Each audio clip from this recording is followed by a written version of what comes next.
vai ouvir a pregação. Amém? Então, nós vamos basear como é que a gente está ouvindo o texto, baseado nesse texto, mas aí a gente vai, com essa dinâmica, estudar o próximo texto. Amém? Todo mundo compreendeu?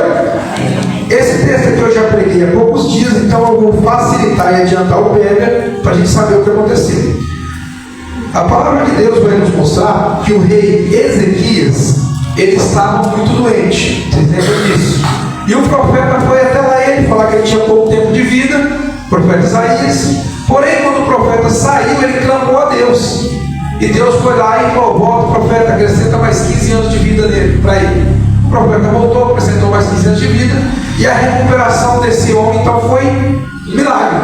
E aí, o pessoal que viu, né, que testemunhou os reinados em volta, mais especificamente os babilônicos, foram lá para poder visitá-lo, né? Levaram algumas coisas. E quando esses babilônicos foram visitar ele, ele foi lá e abriu as portas do palácio e mostrou todo o palácio, e mostrou toda a sua riqueza, e mostrou tudo para esses homens que são inimigos do povo de Deus. E aí o texto vai dizer que após isso acontecer e eles foram embora, então Deus envia o profeta para ir falar com ele. O profeta Isaías então chega diante dele e pergunta: o que foi que você mostrou para esse povo? O que você fez? O que eles viram no palácio? E aí a gente vai ver a resposta que está no versículo 4, amém? Do capítulo 39. Isaías pergunta: o que eles viram no teu palácio? Ezequias explicou: viram tudo o que existe em minha casa real. Não há nada em meus tesouros que eu não lhes tenha apresentado. Então Isaías declarou ao rei Ezequias: ouve a palavra de Yahvé dos exércitos. Olha o que ele disse: ouve a palavra. Quando diz ouve a palavra, escuta a palavra, ouve a palavra, não fica questionando a palavra, ouve a palavra. A palavra é essa. Versículo 6, veja: dias se aproximam em que tudo que há no teu palácio, o que os teus antepassados entesouraram, até este dia, será levado para a Babilônia. Nada será deixado, assim diz o Senhor. E alguns dos teus próprios descendentes serão também levados e serão feitos eunucos na casa do rei da Babilônia. Então ele falou: vão vir aqui, vão saquear tudo, vão levar o povo cativo, e até os seus descendentes também serão levados e servirão de escravo para o rei da Babilônia. Aí o texto vai dizer uma coisa muito interessante. Nos dias de hoje isso aqui acontece muito, por isso eu estou dando uma ênfase para isso. Versículo 8: mas o rei Ezequias compreendeu que esta palavra significava que durante a vida dele haveria paz e segurança no seu reino. Vocês estão entendendo isso, gente? O profeta acaba de falar: vocês vão ser levados cativos, seus filhos vão servir de escravo, a sua riqueza vai ser levada, você vai ser roubado, saqueado, vai destruir tudo. O cara entendeu que vai ter paz e segurança. É mais ou menos assim que está nos dias de hoje. Você fala assim para as pessoas: você precisa de obedecer a Deus, porque a graça, igreja, a graça é um favor imerecido. Só que quando a graça te alcança, ela te transforma. Aleluia! Aí o que acontece? As pessoas entendem que a graça é um algo inexplicável, a qual você mantém uma vida em pecado e está tudo certo, tudo feito, tudo pronto. Não é isso. Mas as pessoas entendem da forma que querem. Elas ouvem uma pregação, e se a pregação não for extremamente detalhada, elas invertem tudo que foi pregado.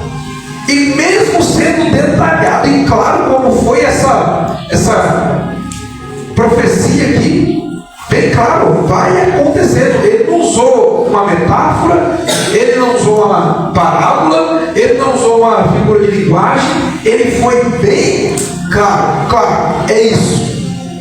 O cara ouve E o cara entende tudo ao contrário.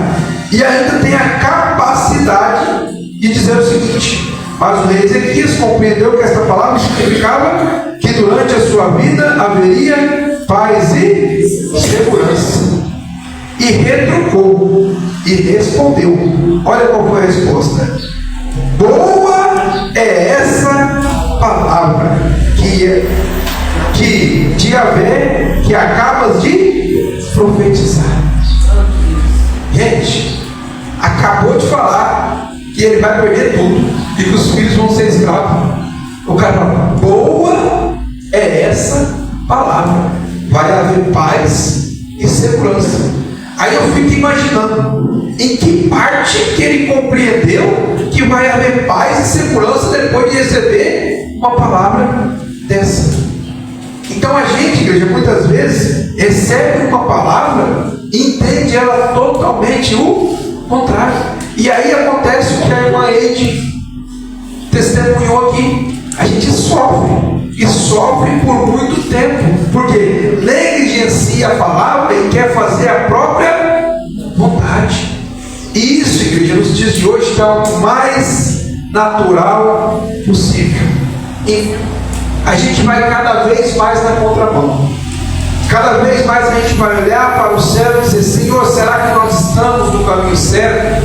Porque o povo está que nem o rei aqui, o povo está que nem Ezequias. Eles estão ouvindo uma coisa e falando que está ouvindo outra. É muito difícil, igreja. A gente vai para uma Santa Ceia e o texto da Santa Ceia é bem claro: examinar, pois, cada um a si mesmo. Ninguém se examina. Está lá no erro. A mesma boca que toma a Santa Ceia é a mesma que pega um copo de pinga para beber. A mesma boca que profetiza o nome do Senhor louvando é a mesma que fala palavrão. O mesmo corpo que está ali na igreja é o mesmo que está no forró. Deus me livre.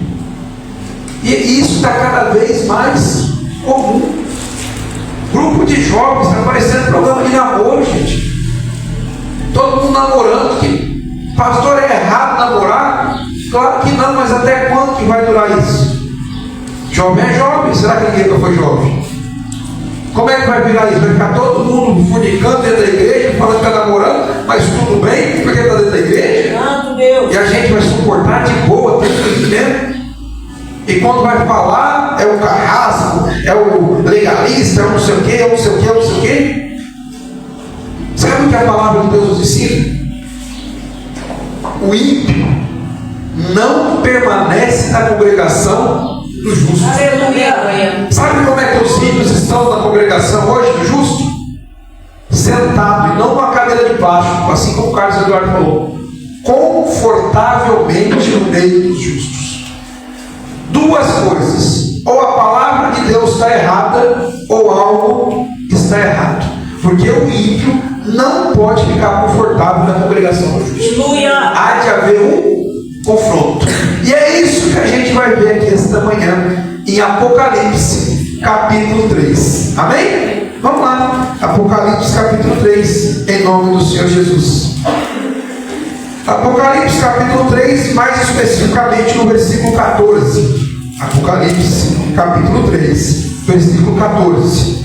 Aí, igreja, vai falar da igreja, são as cartas, né? As igrejas da Ásia, e mais especificamente essa carta à igreja de Laodiceia, a quais todos os estudantes da palavra de Deus e teólogos têm um consenso de que certamente esta igreja aqui é muito parecida com a igreja dos dias atuais. Amém? Muito parecida. Então a gente vai ver, iniciando o seguinte, presta atenção. É uma questão lógica. A quem foi direcionada a igreja, a carta? A igreja. Então não é para ímpio, não é para o pessoal que está no mundo, não é para o pessoal que está longe, é para a igreja. Amém? Para quem foi entregue? Ao anjo da igreja. Quem que é o anjo da igreja? Quem ministra a palavra. Começa por aí. As igrejas hoje têm 300 direções. Cada profeta tem uma direção dentro da igreja. Deve ser porque cada um tem Deus. Porque se Deus é imutável, se tivesse 10 pessoas profetizando, precisar, certamente Deus colocaria a mesma visão nos 10, se fosse dele. Como cada um tem uma visão, algo também está estranho. Mas vamos nos manter ao texto. E presta atenção, é sem loucura, é ao texto. Amém? Amém. Versículo 14.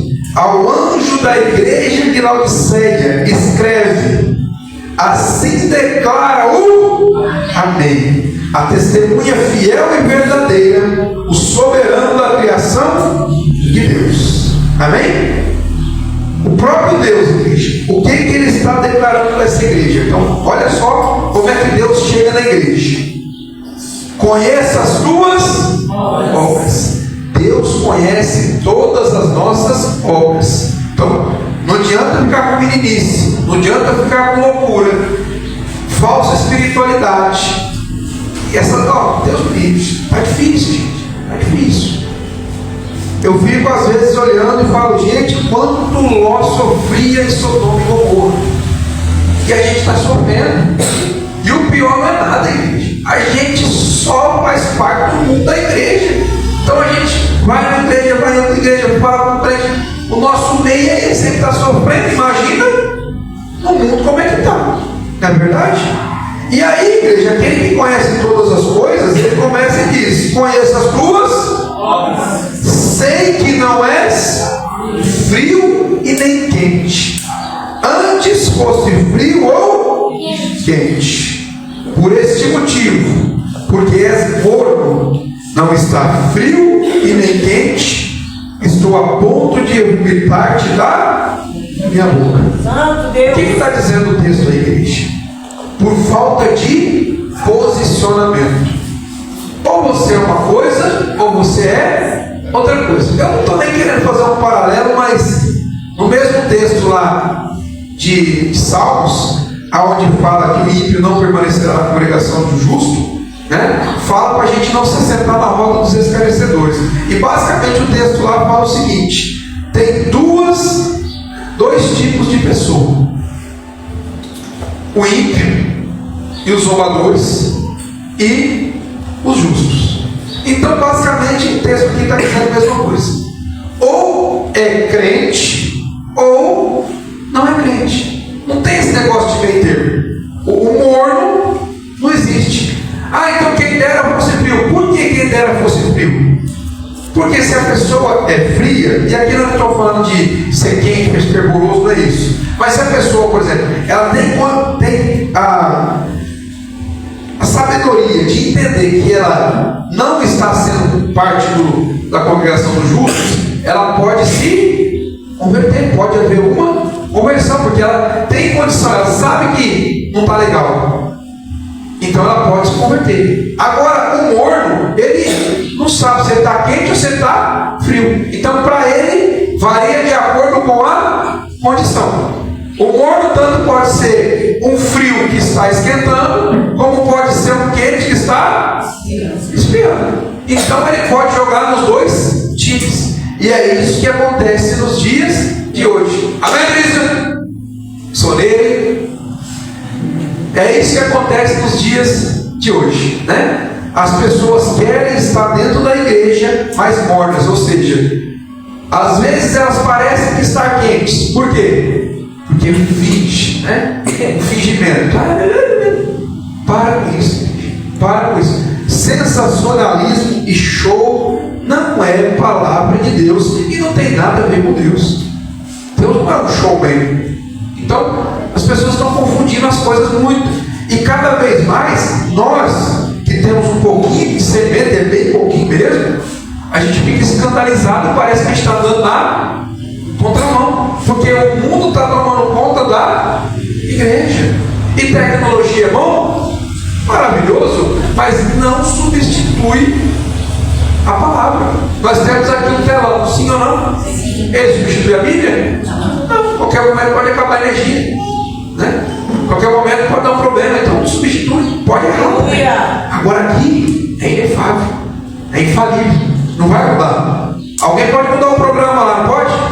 Mas ninguém pode mudar isso aqui. Está escrito, já é. Aleluia. Nós fizemos de novo, mas essa aqui ninguém muda. Vocês estão entendendo qual é a importância? Continua o texto. E diz assim, ó. E por esse motivo, porque és morno, és fio nem quente, estou a ponto de botar na minha boca. E ainda dizes, versículo 17: estou rico, conquistei muitas riquezas e não preciso de nada.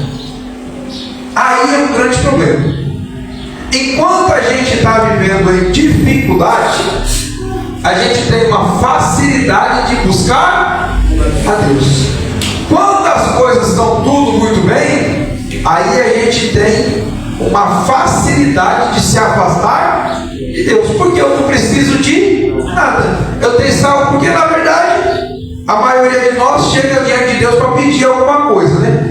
Então, se você já tem tudo, você não vai pedir nada. Acabou a sua comunhão com Deus. Porque eu cheguei em Deus, Senhor, me dá saúde, me dá um carro novo, uma casa nova, um emprego novo, me dá isso, me dá aquilo, me dá aquilo. Aí, se eu já tenho tudo isso, eu não vou chegar diante de Deus para nada. O máximo que eu vou fazer é o quê? Obrigado a Deus por tudo que eu tenho.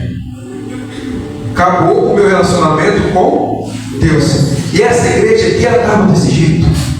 Ela se achava rica e abastada. Você imagina, todo mundo era próspero. Laodiceia era um lugar próspero. A medicina era muito avançada. A indústria têxtil de roupa era muito avançada. Tinha muito dinheiro naquele lugar. E assim funciona nos dias de hoje também, né? A pessoa tem uma visão maravilhosa e ela vai montar uma igreja, um trabalho missionário aonde? Lá no Morumbi, onde o povo é tudo milionário. Aí de frente ao Morumbi tem uma favela, ninguém vai lá fazer um trabalho missionário.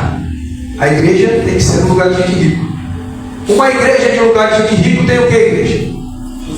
Dinheiro, prosperidade, riqueza, né? Se a gente dizima 100 reais, um milionário dizima 100 mil. E para ele 100 mil não é nada. Então você imagina que jeito que fica uma igreja dessa. Aí você vê, é desse jeito.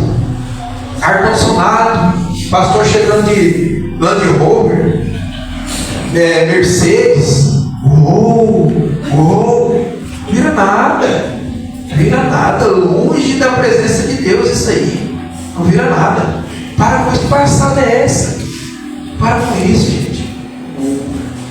Que loucura que é essa? Substitui o aleluia e o glória a Deus por Estou falando que é proibido falar não é isso que eu estou dizendo. Estou dizendo que a gente não tem que ficar se adequando. Sabe onde a gente vê o ovo? Quando um coach fala um treinar, se eu quero, preservada é essa. Aí o culto, você vai ser abençoado, você vai ser próximo. Os caras já é tudo rico, não tem como dar errado. Mas sua vida falta alguma coisa. É claro que falta, porque é rico e não tem Deus. Oh, Deus. Aí começa a chorar. Eu sei que você está passando. Acabou. O pastor vira rei. E aí ele se perde também, em meio à riqueza. Porque a palavra é tão clara que o sábio ensina assim, ó: Senhor, me dá o suficiente para que não me falte nada e eu não fique reclamando, mas também não me dê a mais do que eu preciso, para que eu não me afaste dos caminhos do Senhor. Então o sábio pede o suficiente, e o tolo pede com abundância.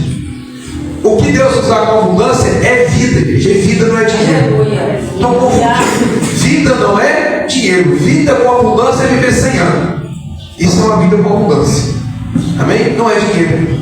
Prosperidade não é dinheiro. Prosperidade não é riqueza. Amém? Vida com abundância. Eu ter 70 anos, 80 anos, eu ter saúde. Isso é uma vida com abundância. Amém? Porém, a igreja aqui de Laodiceia, ela se achava riquíssima. Mas aí, igreja, eu fico imaginando um culto como esse. Uma igreja próspera, rica, maravilhosa. Chega o pastor e fala: ó, o Senhor me deu uma palavra para vocês. Parece que todo mundo é rico aqui, né? Mas na verdade, olha só, conquistei muitas riquezas, não preciso de nada. Contudo, não reconheces que é miserável, digna de compaixão, pobre, cega e nua. Você imagina, os caras milionários, com a indústria farmacêutica maravilhosa, e eles tinham um produto lá interessante. Por isso que fala do cego aqui. Eles tinham um colírio, né? Colírio para as vistas. E naquela época era uma coisa fantástica. Então eles usavam muito. Isso aqui era uma coisa fantástica e caríssima. E eles tinham. E aí o Senhor falou: vocês são pobres, cegos e nus. Por que falou da nudez? Porque eles tinham lá a indústria de têxtil, de roupas, né? Então eles pensavam que tinham tudo. E o Senhor falou: vocês não têm nada. É complicado isso para a igreja nos dias de hoje. Às vezes a gente tem uma estrutura tão boa, assim como o Carlos Eduardo falou, né? Olha o quanto melhorou a estrutura da igreja. Isso é bom? Maravilhoso. Mas não adianta nada, a estrutura não leva ninguém para o céu. É bom? É bom. Mas não substitui a vida com Deus. E é isso que o Senhor está falando para essa igreja. Não tem problema vocês terem isso tudo. Mas vocês estão se garantindo nisso? Está se garantindo que a indústria é muito boa de roupas? Vocês estão nus. Está se garantindo que a medicina é muito boa? Vocês têm os melhores colírios do mundo? Vocês estão cegos. Está se garantindo que vocês estão muito ricos? Vocês estão miseráveis. Vocês não têm a presença de Deus. Aí continua. E Deus é bom. Sim, Deus é bom, igreja. Posso ouvir um aleluia? Aleluia. Glória a Deus. Glória a Deus. Amém, igreja. Aleluia. Ultimamente eu tenho ouvido aleluia e glória a Deus em duas partes e erradas. Quando o pastor fala: e então foram todos para o inferno. Aleluia. Não é aleluia, isso é misericórdia. Mas você vai dar aleluia que for para o inferno. Não é aleluia. E quando é bênção, aí aleluia, glória a Deus. Jesus vai dizer: pessoal, a gente fica até para uma cabecinha.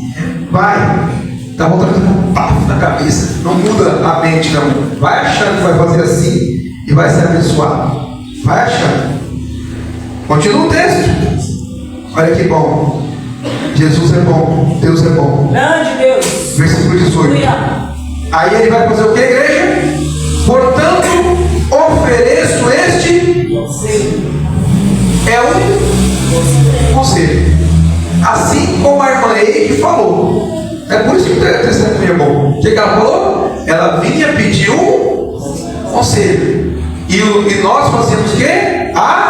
Aconselhávamos. E aí você faz o que com o conselho? O que você quiser. Amém? Você pode pegar o conselho e colocar em prática, ou você pode pegar o conselho e jogar na lata do lixo. Você faz com o conselho que você quiser. Seria bom que você acatasse o conselho para a sua vida romper. Mas se você não quiser, vai e se arrependa. Versículo 18. Portanto, ofereço-te este conselho: adquire de mim. Adquire da onde, igreja? Adquire de mim ouro refinado no fogo, a fim de que te enriqueças. Adquira de mim ouro refinado no fogo. Todo mundo sabe que ouro é um metal muito precioso. E todo mundo sabe que é extraído bruto. E todo mundo sabe, eu deveria saber, que ele tem que ser refinado. E esse refino é no fogo. Então por que Deus está fazendo uma alusão a isso? Presta atenção. A gente precisa de uma coisa fundamental para poder seguir a Deus, que é fé. Amém? E essa fé, ela precisa ser forjada. Essa fé precisa ser refinada. E ela é refinada no fogo. Carlos Eduardo, não sei o que, André, ele falou aqui. Foi isso? Quem sabe nós passamos dificuldade para Deus nos provar. O que é isso? Está refinando a nossa fé. Então muitas vezes nós passamos por situações para que a nossa fé seja exercida, refinada, forjada. Porque ter fé em um momento é a mesma coisa que dizer para esse povo aqui de Laodiceia: tenha fé que vocês vão ser milionários. Eles já eram. Tem a fé que vocês vão prosperar financeiramente, que eles já eram.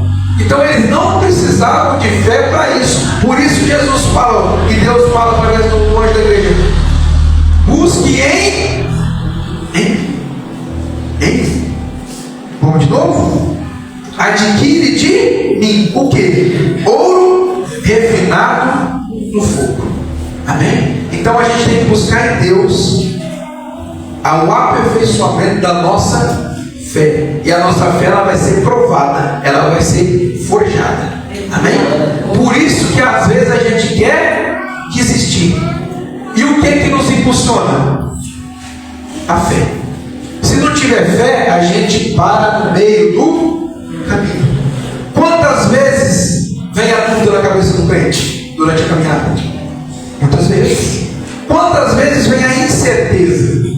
Quantas vezes exatamente o que a Eide falou aqui também? Parece que não tem condição. A pessoa trabalha com uma coisa e aí aparece outra coisa para trabalhar que ela não tem noção, ela não tem a ferramenta, ela não tem o curso, ela não tem nada. Parece impossível. Então você vai ter que exercer o quê? A fé. Sem fé não tem jeito. Né? Naturalmente, quando a gente vai buscar mudar de ramo, o que a gente faz? Busca um curso, né? Se prepara e muda. Não necessita de fé. Mas quando a gente recebe as coisas, conforme ela disse, aí você não tem um curso, você não tem estrutura, você não tem quem te ensina, você não tem nada, é necessário exercer a fé. Por quê? Porque a aparência é de que tudo está contra. A aparência é de que não é aquilo. A aparência é de que vai dar errado. Mas na verdade é o que precisa ser feito. Aí, algumas semanas ou meses, não lembro, para mim parece tão perto essas coisas que às vezes faz 5 anos que eu preguei e eu penso que foi ontem. Algum tempo atrás eu disse: igreja, por que a igreja está preferindo ser cauda do que ser cabeça? Eu não entendi. Eu vou deixar de trabalhar para mim, para me fazer faxina para os outros? Pastor, tem um problema nisso? Não tem. Desde que o meu objetivo seja fazer faxina, o meu propósito seja esse, tudo bem. Mas se eu tenho outra coisa para fazer, a Karina tem uma loja lá. Tem uma loja de igreja. Ninguém é bobo. Loja vem do quê? De lucro. Ninguém é bobo. Você compra. Vou ensinar para as pessoas que tem gente que é retardado, acha que o lojista vive de brisa. Mas não, o lojista vive de lucro. Então ele compra por um preço, coloca um percentual de ganho e vende por outro preço. E vive do lucro. Né? Tem gente que fala assim: quando eu trabalhava numa loja de peça, R$100 essa peça, pessoal, você pagou quanto disso aí? Agora você está achando que eu sou gozo? Vou te falar quanto eu paguei? Não, queridos, não existe. Eu estou te vendendo por esse mesmo. Quanto eu paguei é problema meu. Aleluia! Né? Porque a gente tem que entender que qualquer lojista, qualquer ramo é lucro. Mas pula essa etapa. E aí vamos lá. Eu estou fazendo uma faxina, uma limpeza igual que elas fazem industrial. É trabalhoso? Sim. Vixe, um porcelanato encardido lá que acabou de pós-obra. É desbagaçar? Blindex, 20 metros de altura. É desbagaçar? Não estou falando que é um serviço ruim ou que é uma coisa que não se deve fazer, não. É difícil, mas é difícil. Aí agora, você sentar na loja, colocar o louvor e começar a entregar e falar: hoje em dia está tão fácil, o cartão nem passa mais, é só aproximação. Ganhou 50, ganhou 30, ganhou 20, ganhou 60. Aí vem aquela compulsiva, comprou lá R$1.000, ganhou 100. Quanto já deu a igreja? Não somei, mas deve ter dado mais de R$300. Se matou o dia inteiro lá trabalhando.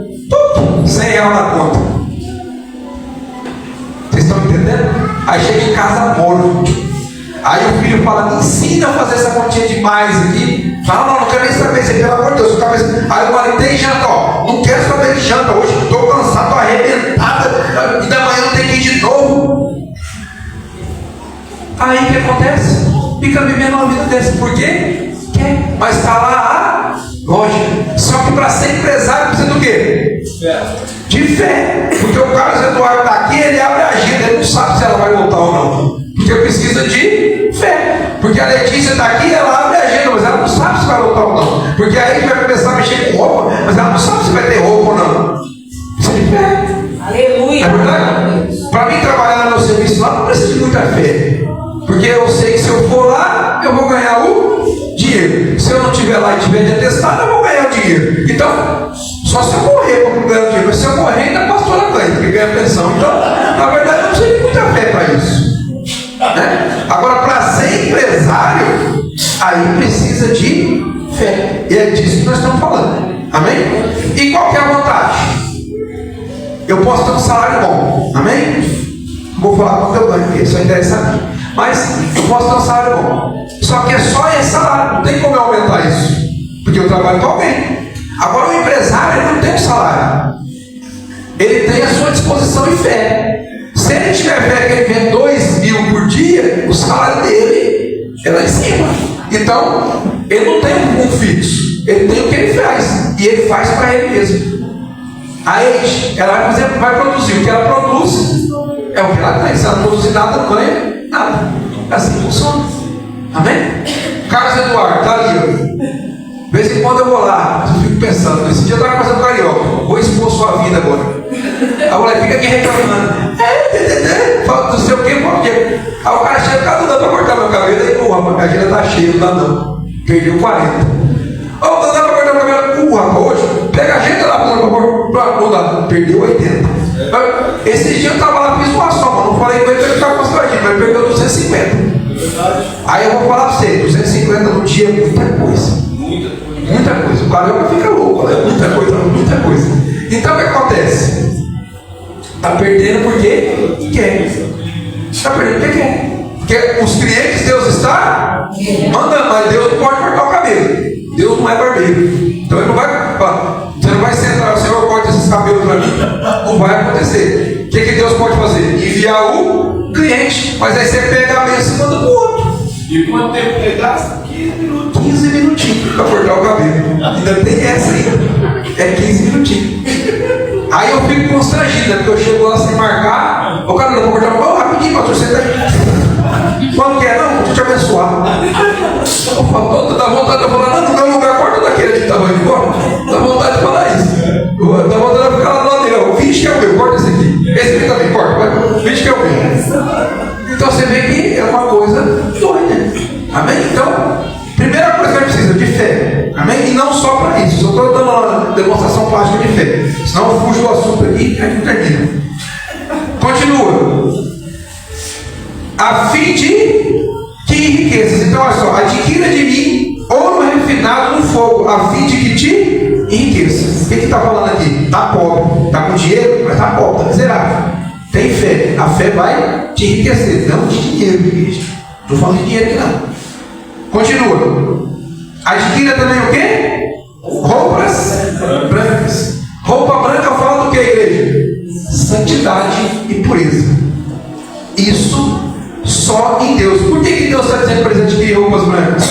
Porque eles tinham uma indústria de roupas lá naquela cidade. E eles achavam que estava abafando. E Deus falou, vocês estavam tudo pelado.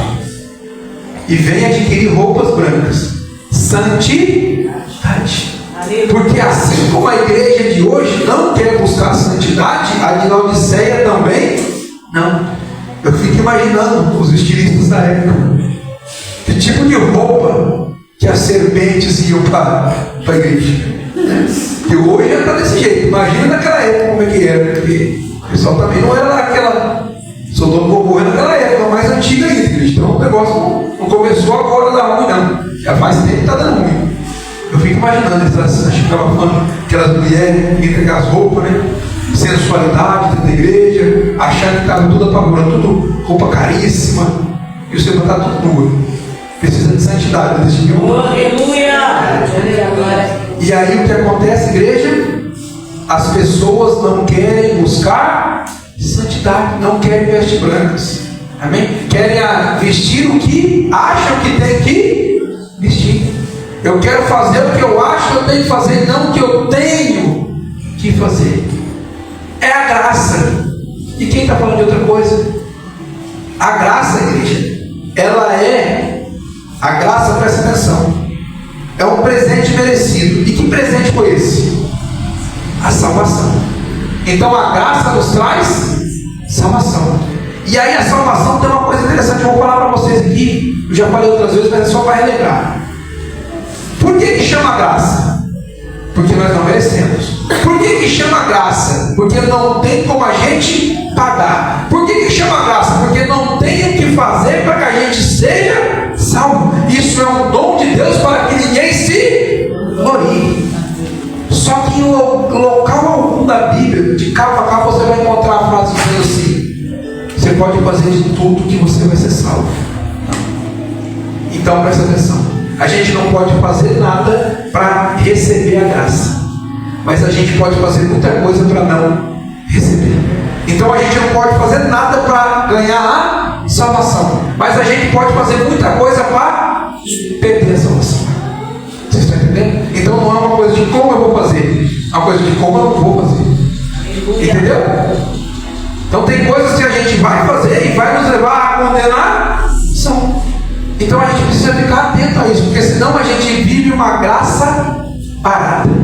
Amém? E a palavra de Deus é bem clara. Jesus veio na terra pagar pelos nossos pecados, não para se fazer um ministro de pecado. Oh, Deus. Não foi para isso. Foi para nos tirar do pecado e da vergonha, porque nós não conseguimos pagar por isso. E o pastor foi muito feliz em dizer isso lá. O sacerdote ficava em pé porque era pecado, era pecado. E Jesus pagou por todos. Só que ele pagou para que a gente não ficasse pecando ainda mais. Amém? Então a gente não tem que viver no pecado.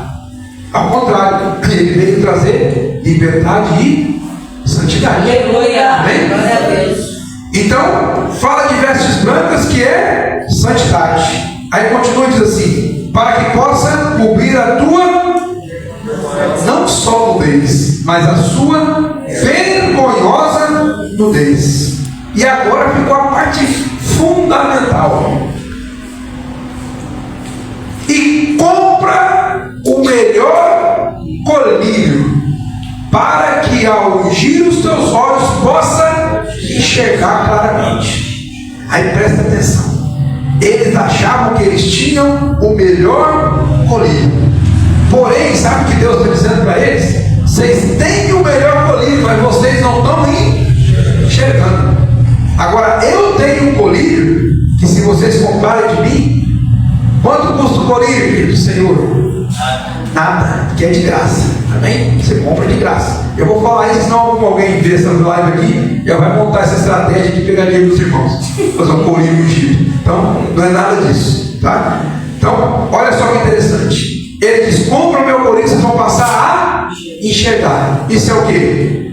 Discernimento e visão espiritual. Aleluia. Porque às vezes, igreja, nós estamos em um ambiente, e para quem está cego, está sem o colírio de Deus, não consegue discernir se o ambiente é um ambiente de Deus, ou se é um ambiente das trevas, se é um ambiente espiritual, ou se é um ambiente carnal. Porque o que discerne o ambiente é espiritual e não natural. Então, se a pessoa está pulando, gritando e glorificando, ou se ela está retraída, contrita, visualmente falando, parece que está pulando, saltando, gritando, está espiritual. Mas só que eu preciso enxergar com o quê? Com esse colírio aqui. Aleluia. Discernimento. Então eu preciso discernir se aquele momento é um momento real ou um momento fictício.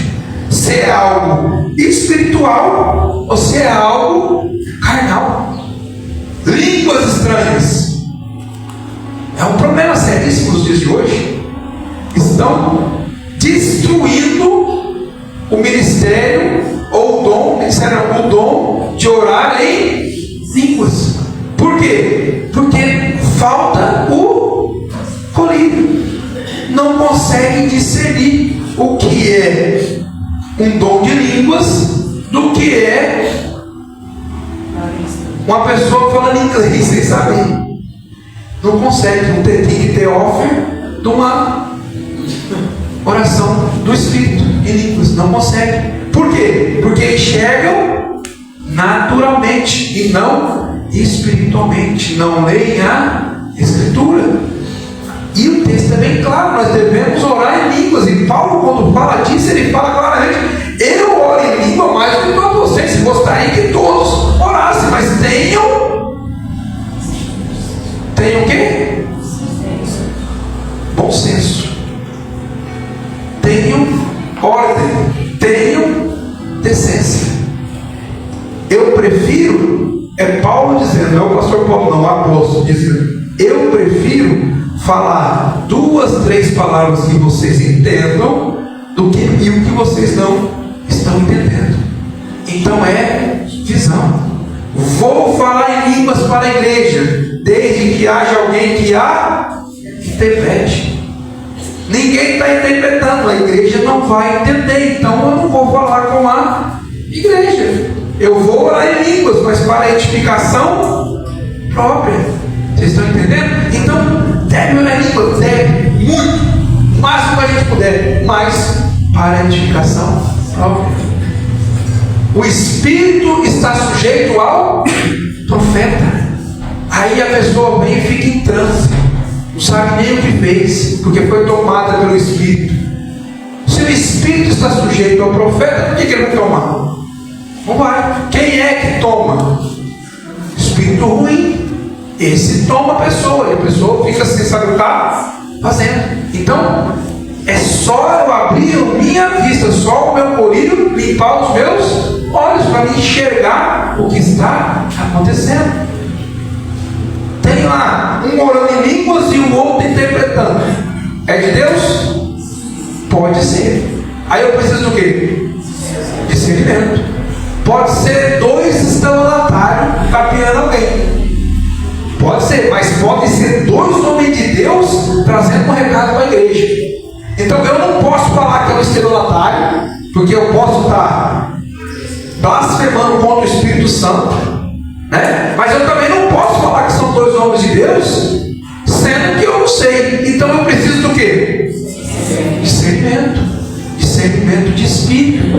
Os dons estão se acabando. Os dons não cessaram, estão se acabando. Por quê?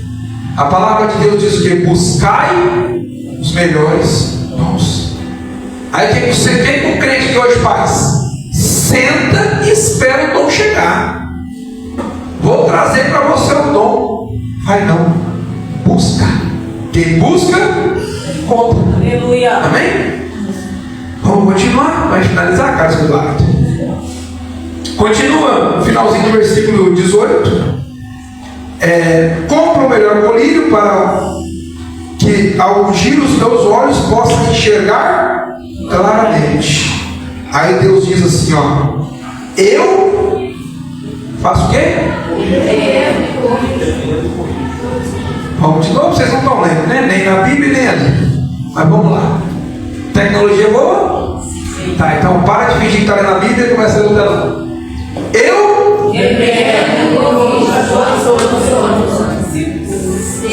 pode.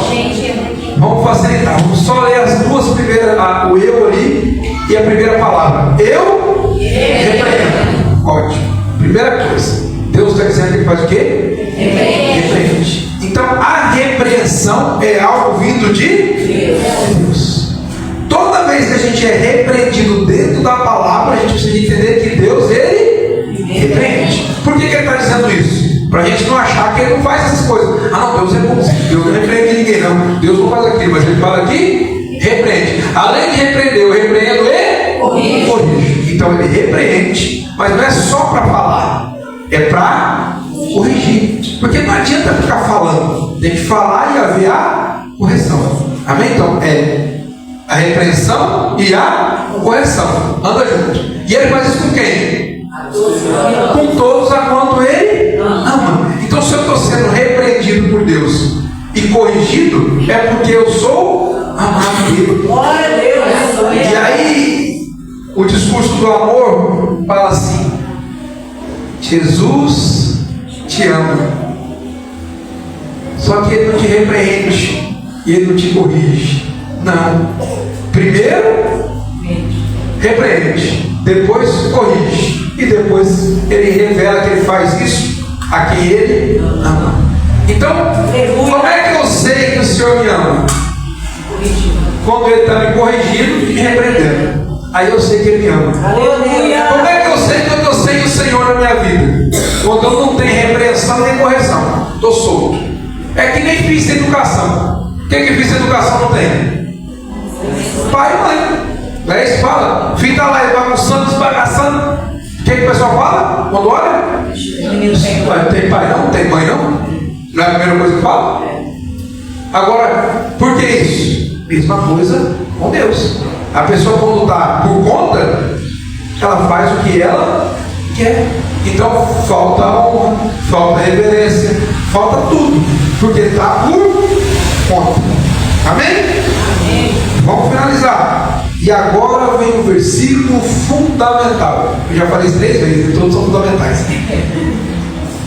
E esse é da hora. Porque esse versículo todo mundo gosta de usar, mas ninguém gosta de praticar, porque ele só serve para o outro e nunca serve para mim. Só que esse versículo não é para quem está no mundo, não é para quem está no boteco, não é para quem está no forró, não é para quem está no show, não sei da onde, não é para quem está no rodeio, é para quem está na igreja, porque até então a gente está falando da igreja. O texto não mudou, o contexto não mudou, nós continuamos falando da igreja de da onde?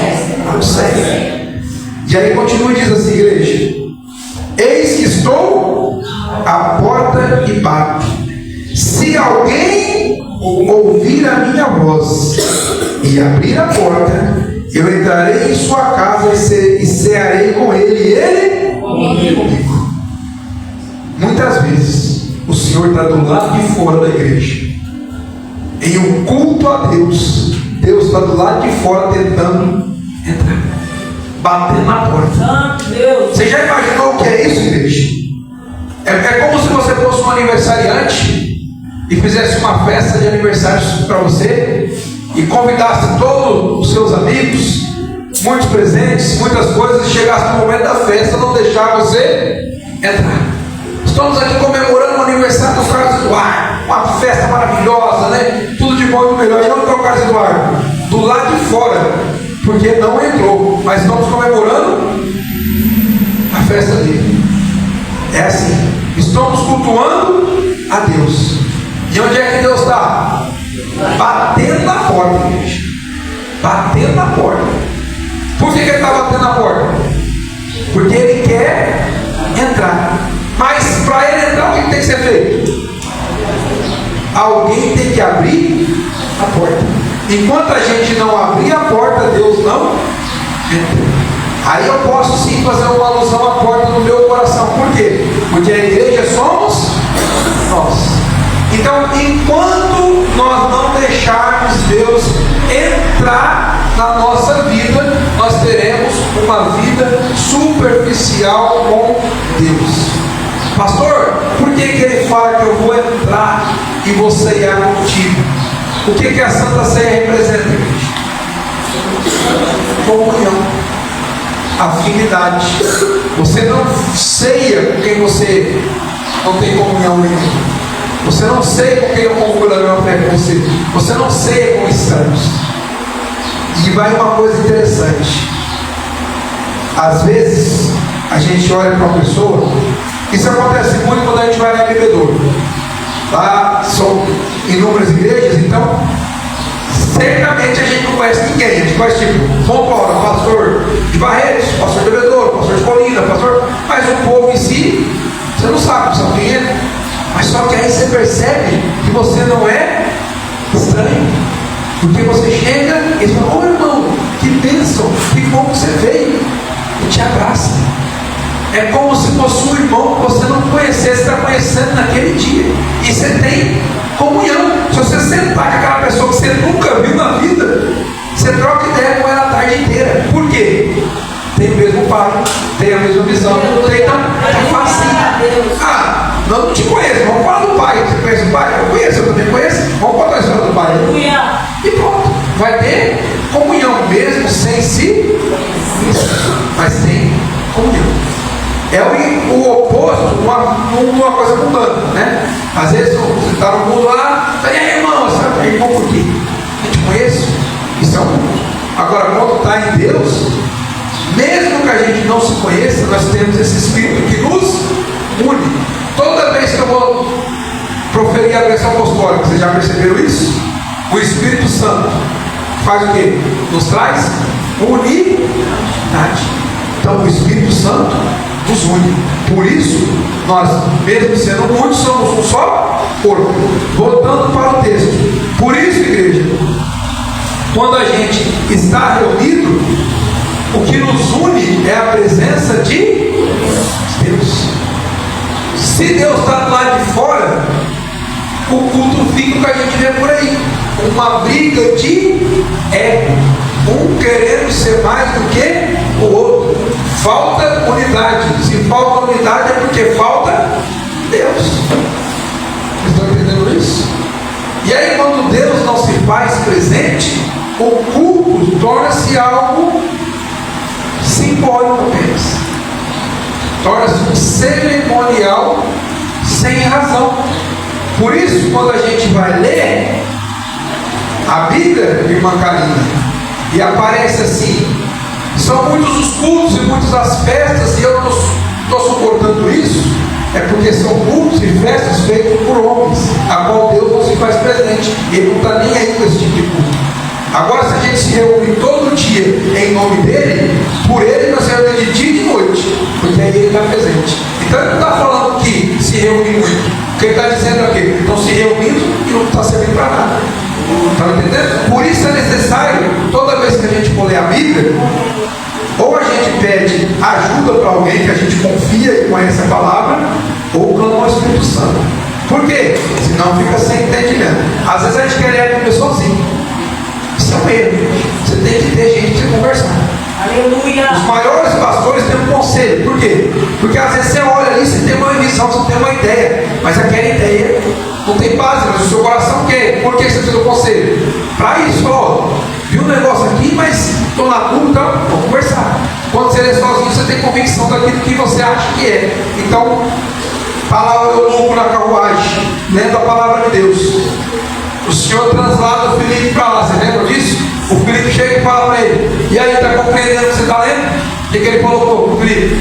Como é que eu vou compreender isso aqui? Ele explica. Aí o Felipe falou: o que está acontecendo é isso, isso, isso. Ele falou: maravilha, vou me batizar agora. Ali uma poça d'água, posso me batizar? Por quê? Porque ele compreendeu. Por que ele compreendeu? Porque o Felipe explicou. Mas o nosso ego é tão grande que a gente quer ler a palavra e não quer nem compartilhar com ele, porque a gente acha que sabe, e aí a gente compreende errado. E daí são geradas o quê? As heresias. Por que o povo não congrega nos dias de hoje? Por causa disso. Às vezes eu lá estou cansado, estou enfadado com esse monte de culto. Mas não precisa de culto não. Mas esqueceu de ler todo o contexto bíblico. Só leu aquele versículo. Entendeu? Por isso que a gente é bom. Terça-feira serve para quê? É para isso. O intuito é esse: a gente conversar sobre a palavra. Mas o nosso eu deixa? Não deixa. E aí toda vez é a minha vida que entra em ação. Isso, e aquilo outro, eu fico pensando na palavra. Porque a gente veio para esmiuçar a palavra. Então, você sabe, pastor, mas por que está falando de colírio? Por que o texto está dizendo isso? O que quer dizer isso? O que quer dizer aquilo? E aí eu vou o quê? Vou aumentar o meu conhecimento. Mas se eu pegar o texto, não esmiuço o texto, não tenho dúvida nenhuma, eu fico pensando: gente, como é que ele é um texto não tem dúvida? Ah, aí eu compreendi, tirei com a minha vida e tal, vou na padaria, na quinta-feira, comprar pão. Ah, pelo amor de Deus, da padaria. Não adianta isso aí. Eu preciso compreender o texto e praticar o texto. Não adianta eu ficar falando que eu tirei com a minha vida, vou na padaria, aí o outro fala assim: aí você está pregando um texto como esse aqui, o que você entendeu? Eu comprei aqui que eu fui andar de bicicleta lá no furacão, o Bigode falou que não pode andar porque é proibido, eu tenho que andar na diamante. Você fala aí, aí eu fico pensando: você compreendeu isso no texto? Aí o outro: o que você compreendeu? Eu compreendi que eu preciso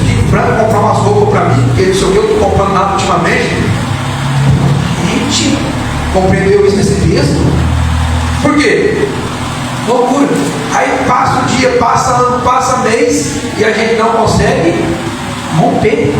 E por que a gente precisa de romper? Porque a gente precisa ter a palavra em nós. A palavra em nós é abrir a porta para Jesus entrar, porque Ele é a palavra. Aí eu abri a porta, a palavra entrou, a porta fechada, a palavra não entra. Então, eu abri a porta aqui, qual que é a evidência que a porta está aberta para Jesus sair comigo? Comunhão. E se eu tenho comunhão com Ele, eu conheço Ele. Se eu conheço Ele, eu tenho intimidade com Ele. Se eu tenho intimidade com Ele, eu sei o que Ele pensa, da forma que Ele age. Porque isso não está onde? Na palavra. Eu quero conhecer Jesus. Aquele louvor assim, quero conhecer Jesus. Quer? Palavra. Aleluia. Palavra. Eu quero conhecer Jesus e senta, fica. Vem Senhor, vem Senhor. Não, filho. Não vai vir não. Palavra. Pega aqui, ó. Gênesis vai até Apocalipse. A hora que você chegar lá no final, duvido você não conheceu Jesus. Vai conhecer. Mas não ficar a boca aberta esperando as coisas acontecer. Preguiça espiritual. Não vai acontecer. Não vou nem falar, mas tem crente há mais de 5 anos que nunca leu a Bíblia. Não tem? Tem crente há mais de 10 anos que nunca leu a Bíblia. Você imaginou? Pastor, mas a Bíblia é muito demorada para ler. Mas em 10 anos não dá tempo. Não tem? Você não leu essa semana, mas em 10 anos. Eu nem fiz um cálculo aqui, mas eu acho que 10 anos ficaria bem confortável de ler a Bíblia. Mas não. Muito jeito. Muita loucura. Aí a desculpa de quem não lê a Bíblia. Se lê a Bíblia, fica louco. Fica todo louco já da Bíblia, né? 10 anos é pouco, tem de 20, velho. Tem 20 anos para ler a Bíblia. Olha as revelações. Eu não queria falar, não, mas tem até com 50 anos para ler a Bíblia. Então, é importante a gente abrir a porta do coração para que Jesus possa entrar. Só que aí fica nessa loucura e a porta não se abre. Então eu faço loucura e o Senhor fica batendo na porta do lado de fora. E ele dizendo assim, ó, se você abrir a porta, eu vou entrar. Mas está tão legal ser Jesus na igreja. Para quem que vai abrir a porta? O culto está tão espiritual, tão emocionante, tão animado. Para quem que eu vou chamar Jesus? Jesus chegando é igual o pastor quando chega numa festa com dona, o crente está lá, acaba com a festa. É uma coisa chata isso aí, né? Tá lá todo mundo louco. Aí o pastor vai chegar. Que nem o pastor quando estava lá levando os cantores dele, que os crentes estavam lá, que eu abri o vidro ali lá do lado. Faz Senhor, irmão, acabava com a festa do crente. É a mesma coisa de Jesus chegando na igreja. Aquela animação toda, aquela coisa, vai acabar. Porque carnal, emocional e nada de lógico e racional. Amém? Vamos finalizar o texto? Falei pouco hoje, né? Vamos lá. Eis que estou à porta do privado. Se alguém ouvir a minha voz, primeiro tem que fazer o que, igreja? Ouvir a voz do Senhor. Por isso está difícil de abrir a porta do coração para entrar. Não ouve a palavra, não ouve a voz de Deus. Então, como é que vai abrir? Perigoso Satanás vem abrir a porta e ele bater na porta e abrir, porque está ouvindo. E se ouvir não conhece a voz de Deus? Porque precisa de discernimento para conhecer a voz de Deus. Tem gente abrindo aí o coração para tudo quanto é coisa, né?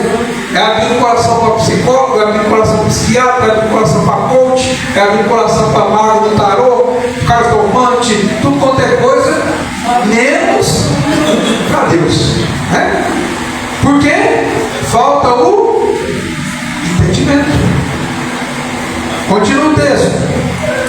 Ao vencedor, eu lhe concederei que se assente comigo no meu trono, assim como eu venci e me assentei com o Pai no meu trono. Então tem que vencer. Tem que vencer o outro. Achou que era só ficar sentado e receber uma coroa? Achou. Não era. Para vencer você tem que lutar. Para vencer você tem que batalhar. Para vencer você tem que se esforçar. Para vencer você tem que abrir mão de muita coisa. Não é assim que funciona? Ninguém vence sentado, a não ser que seja um jogador de xadrez. Tirando isso aí, gente, não vence. Mas mesmo assim ainda tem que se mexer, usar a mente. Então, quietinho sem fazer nada, ninguém vence. Mas hoje a graça venceu por nós, né? Jesus já venceu tudo na cruz. E aí ele está dizendo, então eu venci, você também tem que. Gente, é o que está escrito, tá? Ó, vou ler de novo. Eu falo assim dessa forma, vocês acham que eu estou brincando, mas está escrito aqui, ó. Vamos de novo. Ao vencedor, eu lhe concederei que se assente comigo no meu trono. Assim como eu venci, letra maiúscula, falando de Deus, assim como eu venci e me assentei com meu Pai no seu trono. Então, do mesmo jeito que eu venci, você também tem que vencer. Venci, está escrito, ao vencedor. Então, aí Jesus falou, vocês vão vencer, porque eu já venci. Então, o que foi feito na cruz já foi feito. Agora falta a nossa parte. Vocês entenderam? Só que a gente se acomodou e achou que ele venceu e nós também vencemos. Não, ele venceu e agora a gente vai fazer a nossa parte. Amém? Então, sempre tem a nossa parte. Sempre. Amém? Qual foi o mesmo? Estou lá, né, Cadu? Meu salão aberto. O que Deus faz? Manda os. Aí quem tem que cortar o cabelo? É eu. Então, parte de Deus, parte minha. Está lá caindo com a loja aberta. O que Deus faz? Manda os clientes. Mas quem tem que arrumar a loja? Pós-roupa, fazer tudo. Carioca. Então, está lá. Está tudo certo. Então, alguém tem que fazer.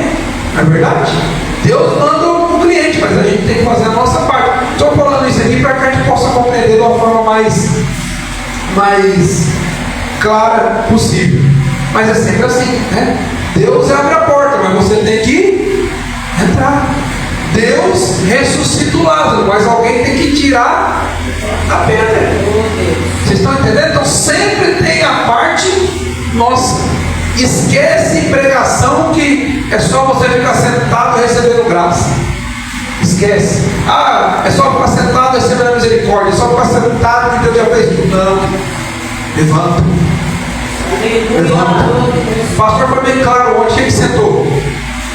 Jesus, o sacerdote está onde? Está em pé. Está trabalhando, está fazendo o que tem que ser feito. Parou de fazer o sacrifício, mas continua com o serviço na casa do Senhor. Continua andando. Amém? É assim que funciona. Nós não vamos servir onde lá? Como é que quem serve fica? Em pé. Servir. Amém? E às vezes não está nem para aproveitar uma vibe. Está servindo.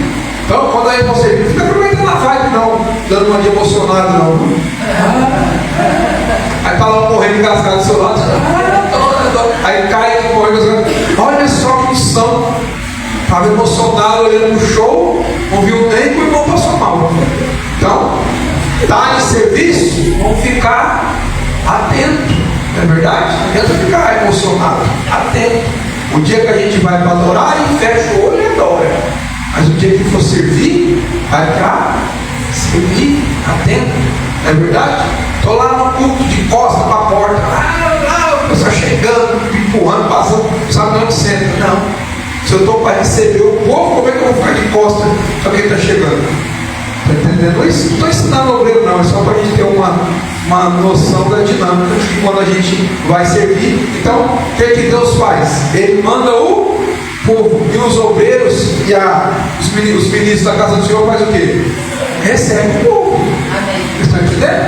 Então, Deus faz a parte dele e nós fazemos a nossa. E eu já falei isso 1000 vezes. Como é que funciona o evangelismo? Nós vamos evangelizar, que é a nossa parte. E a parte de Deus? Mandar o povo. Então a nossa parte não é trazer o povo, é evangelizar. Quem manda o povo é Deus. Por que a gente se frustra às vezes? Porque a gente confunde. A gente fala assim, eu vou evangelizar, não vem ninguém. A sua parte é evangelizar, mandar é a parte de Deus. Então a gente precisa de evangelizar e ter fé.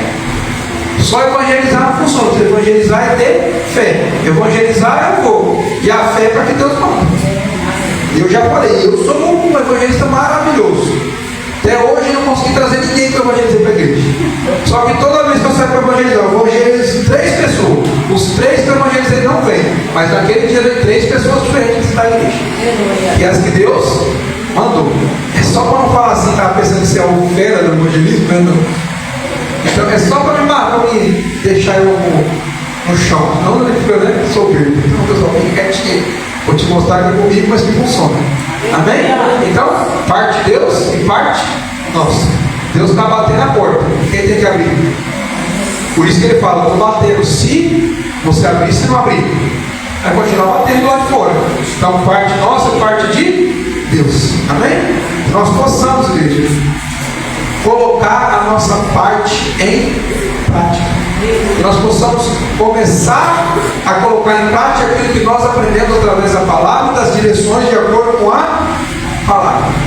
Sempre com o primeiro pensamento, que é observando tudo aquilo que está sendo dito de uma forma real. Não como o rei lá, o Ezequias. Vai ser todo mundo preso, vai ser todo mundo escravo e vai perder tudo. Boa é essa palavra. Vai ter paz e segurança. Nada disso. Amém? Então vamos observar a palavra como ela é. Assim como a pastora fala, sem colocar a cerejinha no bolo. Não inventa nada. Sabe qual é o problema? No final desse livro aqui, o texto é bem claro. Não se pode acrescentar nada e nem tirar nada. Então, quando você prega a palavra e acrescenta a cerejinha para ficar bonitinha, todo o seu serviço foi por água abaixo, porque não se pode acrescentar nada. Nem uma cereja para ficar bonitinha não pode. Nada. Amém? Glória a Deus por isso. Vamos colocar de pé. Vamos adorar o nosso Deus.